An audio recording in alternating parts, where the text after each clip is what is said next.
The biting chill of the Dakota Territory wind carried with it the jeers and mockery that had become as familiar to Daisy Ainsworth as her own reflection in the looking glass.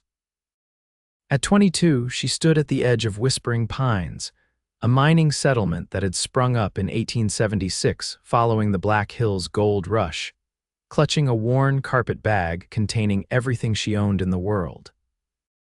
"There goes Barren Daisy," called out Martha Willifby from the boardwalk of the general store. Couldn't even give her husband children before he threw her away like yesterday's dishwater. Daisy kept her chin high, though her heart sank deeper with each step. 2 years of marriage to Edward Kensington had ended not with the patter of little feet, but with public humiliation when he declared her worthless as a wife and divorced her on grounds of barrenness. In 1878, it was a scandal that followed her like a shadow. The boarding house at the end of the muddy street represented her last hope. Mrs. Peterson had reluctantly agreed to rent her a room in exchange for cooking and cleaning, though the woman had made it clear she considered Daisy damaged goods. "You'll take the back room, Mrs." Peterson said later that afternoon, her lips pursed in disapproval. "Separate entrance. I don't want my other boarders getting the wrong impression about my establishment." Daisy nodded silently, knowing wrong impression meant being associated with a divorced woman. That evening, while preparing supper for the boarders, a mix of miners and railroad workers, she kept her eyes down, ignoring their whispers. The kitchen's heat was stifling, but it was better than facing their judgment. The back door swung open suddenly, bringing with it a gust of cool air and the scent of leather and pine. Daisy looked up to find herself staring at a tall man silhouetted against the setting sun. Broad-shouldered and trail-worn, he removed his hat as he stepped inside, revealing tousled dark hair and eyes the color of a summer storm. "Madam," he said, his voice deep and tinged with a slight southern drawl. "Mrs. Peterson said you might have a plate to spare for a hungry traveler." Daisy fumbled with the ladle. "Yes, sir, please take a seat." The stranger settled at the small table in the corner of the kitchen. "Name's Preston James," he offered. "Just rode in from Deadwood." "Daisy Ainsworth," she replied, serving him a bowl of stew. Their fingers brushed as she handed him a spoon, and she quickly withdrew her hand, aware of the impropriety. "This is mighty fine cooking, Miss Ainsworth," Preston said after a few bites. "Mrs.," she corrected automatically, then winced. "Though I suppose it's Miss again now." Preston's eyes studied her with an intensity that made her cheeks flush. Unlike the prying look she'd grown accustomed to, his gaze held no judgment, only curiosity. "You're new to Whispering Pines," he observed. Daisy nodded, busying herself with wiping down the counter. "Arrived today." "Makes 2 of us, then." He smiled, and something in Daisy's chest fluttered a feeling she thought long dead after Edward's cruelty.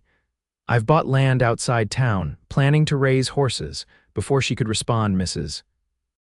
Peterson bustled into the kitchen, her expression souring when she saw Daisy conversing with Preston. "Mr. James, I see you found sustenance," she said pointedly. "Daisy, the boarders need their coffee." Daisy hurried back to work, but not before catching Preston's frown at Mrs. Peterson's sharp tone. Over the next week, Preston became a regular visitor to the boarding house kitchen. Each evening, he would arrive after the other boarders had finished, claiming he preferred to eat in peace. Daisy looked forward to these quiet moments when she could serve him dinner and listen to his stories of cattle drives in frontier towns. "Why Whispering Pines?" she asked one evening as he finished his apple pie. "It's hardly the center of the horse trade." Preston wiped his mouth with a napkin. "Wanted somewhere quiet, somewhere I could build something lasting." He hesitated. "I fought for the Confederacy barely more than a boy. After the war, I drifted, cowboyed in Texas, Montana, Wyoming, never stayed anywhere long enough to put down roots. And now you're ready for roots." His eyes met hers. A man gets tired of wandering eventually.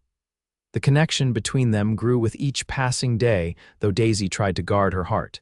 She'd learned the hard way that men's affections could turn cold when they discovered her failings.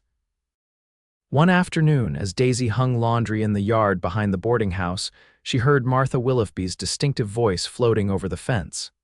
That new rancher, James, handsome fellow, shame he's wasting his time with Barren Daisy. You don't say. Replied another woman Daisy recognized as the milliner's wife.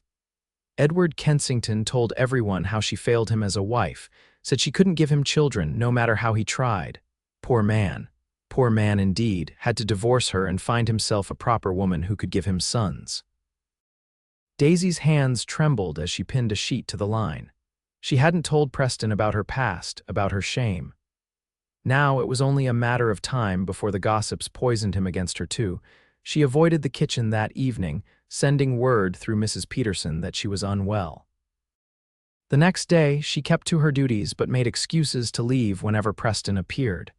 It was better this way, she told herself. Better to end whatever was beginning between them before he learned the truth and looked at her with the same disappointment Edward had. On the third day of her avoidance, Preston caught her alone in the pantry.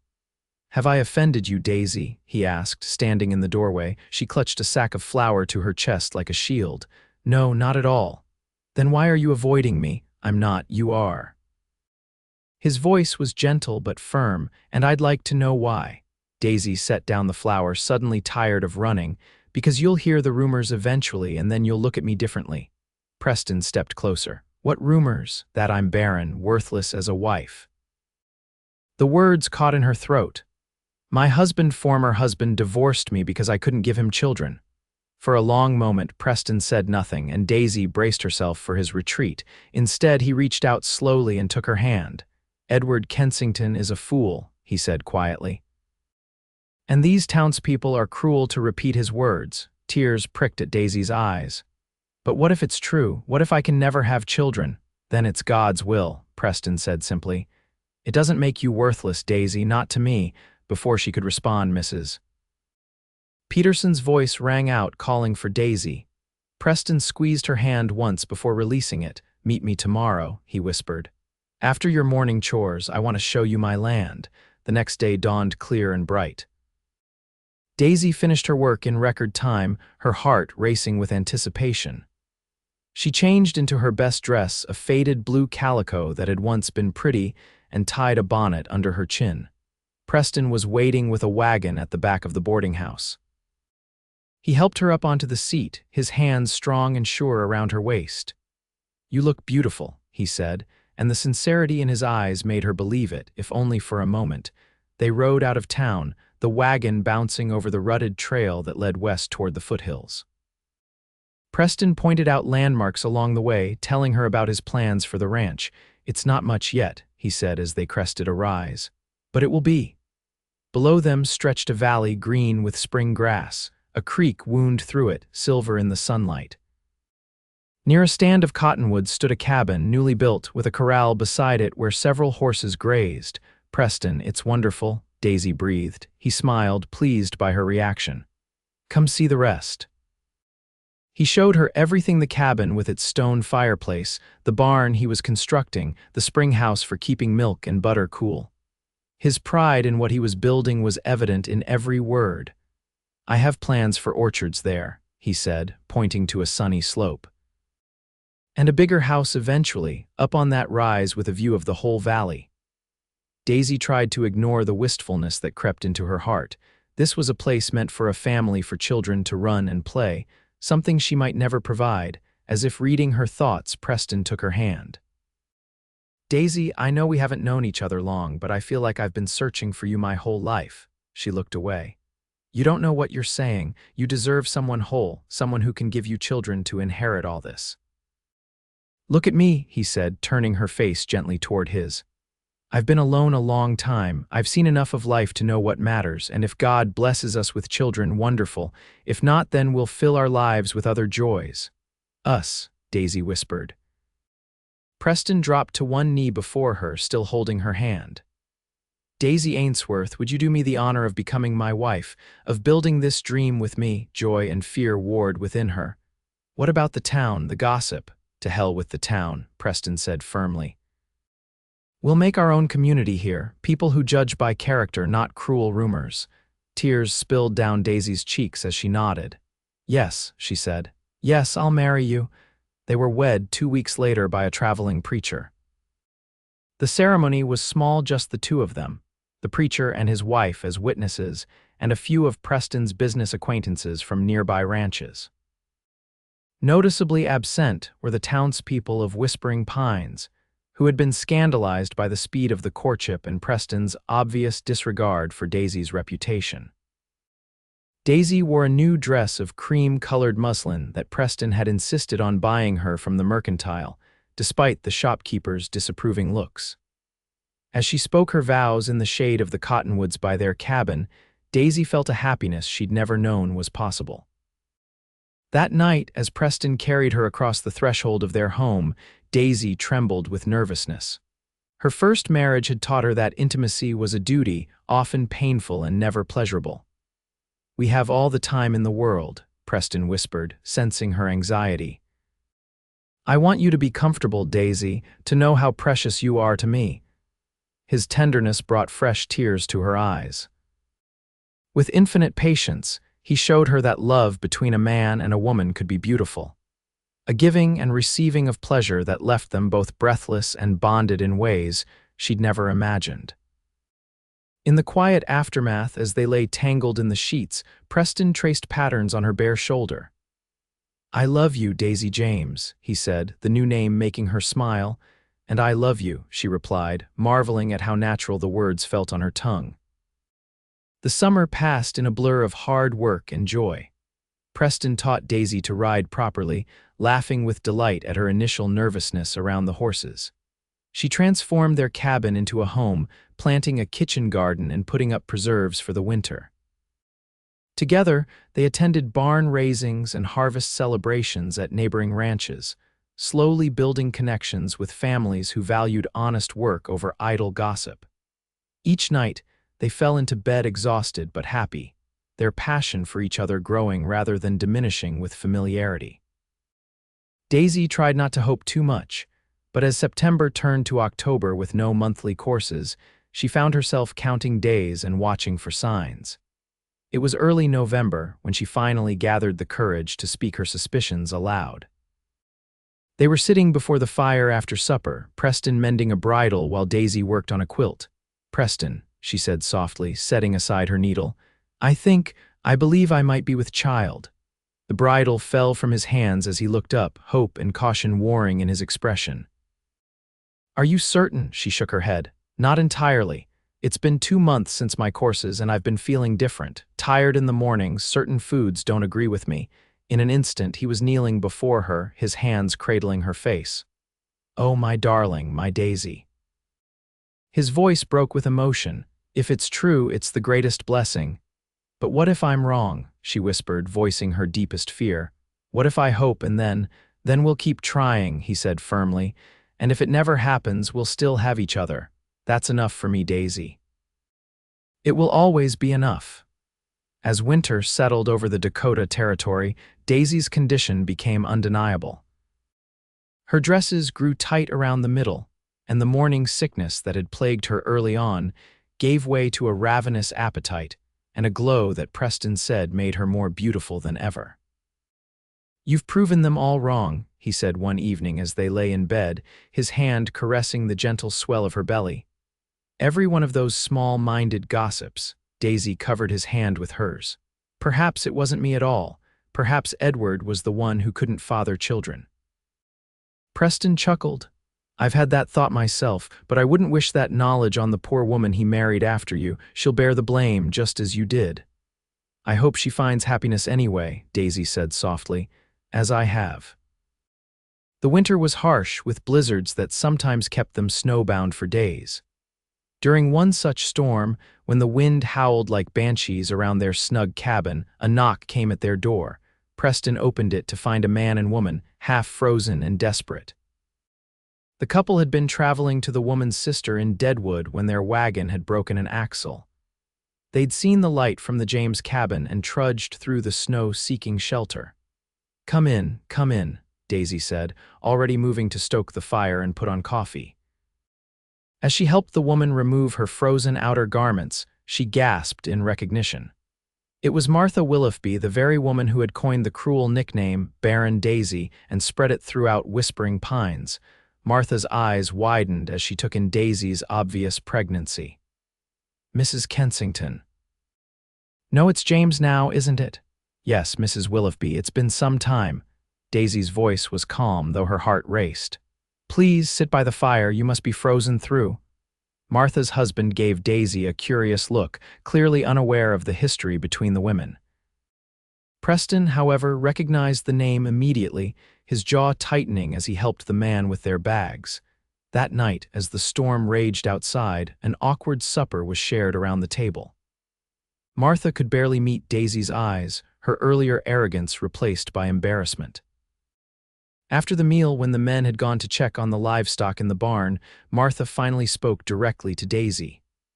"I owe you an apology," she said, her voice barely audible above the crackling fire. "The things I said about you in town, they were unkind and clearly untrue."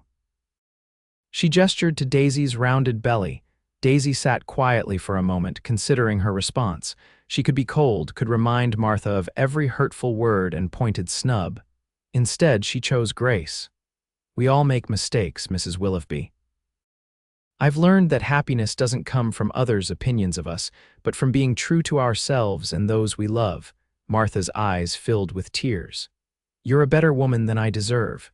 "We're just two women trying to survive in a hard land," Daisy replied. "That's enough reason for kindness." The Willoughbys stayed 3 days until the storm abated and Preston could help repair their wagon. When they departed for Deadwood, Martha embraced Daisy awkwardly but sincerely. "I'll set the record straight when I return to Whispering Pines," she promised. "About you, about Edward, people should know the truth," Daisy smiled. "The truth is I'm happy now, that's all that matters to me." As spring approached, Daisy's time grew near. Preston insisted on hiring a midwife to stay with them, Mrs. Blackwood, a stern but kind woman from a neighboring ranch who had delivered dozens of babies on the frontier. "Everything looks to be progressing normally," Mrs. Blackwood assured them after examining Daisy. "The baby is positioned well and you're strong and healthy." Despite these reassurances, Preston grew increasingly anxious as the due date approached. He rarely left the ranch, delegating tasks to the 2 hands he'd hired to help with the spring calving. "I won't have you worrying," Daisy chided him gently. "Women have been having babies since Eve." "I'll be fine." "You're my heart, Daisy," he replied, pressing his forehead to hers. "You and our child, I couldn't bear it if anything happened to you." The labor began on a warm April evening just as the sun was setting. Daisy was hanging laundry when the first pain gripped her, sharp and insistent. By midnight, Mrs. Blackwood had banished a pale-faced Preston from the bedroom, instructing him to boil water and stay out of the way. Through the long night, Daisy fought to bring their child into the world. The pain was beyond anything she had imagined, but with each contraction came the knowledge that she was strong enough to endure it, stronger than Edward or anyone in Whispering Pines had ever given her credit for. As dawn broke over the eastern hills, turning the sky a fiery pink, Daisy gave one final, mighty push, and their daughter slipped into the world with a lusty cry that echoed through the cabin. "A beautiful girl, Mrs. Blackwood announced, cleaning and swaddling the infant before placing her in Daisy's trembling arms. "Perfect in every way." Daisy gazed down at the tiny face, overwhelmed by a love so fierce it took her breath away. The baby had Preston's dark hair and her own delicate features. "Let him in," she whispered to Mrs. Blackwood. "Let him meet his daughter." Preston entered cautiously, his face haggard from a night of worry. When he saw Daisy holding their child, he fell to his knees beside the bed, overcome. "Daisy," he choked out, reaching a tentative finger to stroke the baby's cheek. "She's miraculous, you're miraculous." "What shall we name her?" Daisy asked, leaning into his embrace. Preston considered the tiny face for a long moment. "Hope," he said finally. "Because that's what you gave me when you agreed to be my wife, and it's what she represents for our future." "Hope James." Daisy tested the name. "It's perfect." By summer, news of Daisy's successful delivery had spread throughout the region, effectively silencing the old rumors. Edward Kensington, it was learned, had yet to produce children with his second wife, leading to widespread speculation about where the fault truly lay. Daisy paid little attention to such talk. Her days were filled with the joy of watching Hope grow and helping Preston expand their ranch. They added a proper nursery to the cabin and began planning the larger house Preston had always envisioned. In July, a letter arrived from Martha Willoughby inviting them to visit Whispering Pines for the town's Independence Day celebration. Daisy was hesitant, but Preston encouraged her. "Let them see what they missed by judging you so harshly," he said. "Let them see our beautiful family." So on the 4th of July, 1879, Daisy returned to Whispering Pines, her head held high. She sat beside Preston in their wagon, 3-month-old Hope cradled in her arms, as they rode down the main street toward the town square where tables had been set up for a community picnic. Conversations hushed as they passed. Daisy recognized the faces Mrs. Peterson, the shopkeeper, women who had once whispered behind their hands when she walked by. Now they stared in unconcealed amazement at the transformation from the frightened, shamed woman who had arrived the previous year to this confident young mother. Martha Willoughby hurried to greet them, cooing over baby Hope and introducing Daisy to newcomers as Mrs. James, who has the most charming ranch in the valley. Throughout the day, Preston remained protectively at Daisy's side, his pride in his wife and daughter evident to all. When Edward Kensington appeared with his new wife, a pinched-looking woman who eyed Daisy's happy family with undisguised envy, Preston merely nodded coolly and steered Daisy in another direction. "No need to dwell in the past," he murmured. "We have our future to celebrate." That evening, as fireworks exploded overhead and Hope slept peacefully against Daisy's shoulder, Preston pulled his wife close. "Happy?" he asked, pressing a kiss to her temple. "More than I ever dreamed possible," she replied honestly. Over the years that followed, the James Ranch prospered. Preston's skill with horses made him well respected throughout the territory, and Daisy's warmth and intelligence earned her the friendship of even the most standoffish neighbors. Hope grew into a spirited, clever girl with her father's love of horses and her mother's quiet strength. And to Daisy's joy and amazement, she was joined by siblings, first a brother, William, born 2 years after her, and then twin girls, Lily and Rose, who arrived 3 years later. The larger house Preston had envisioned was built on the rise overlooking their valley, with a wide porch where Daisy could sit in the evenings, watching her children play as the sun set behind the Black Hills.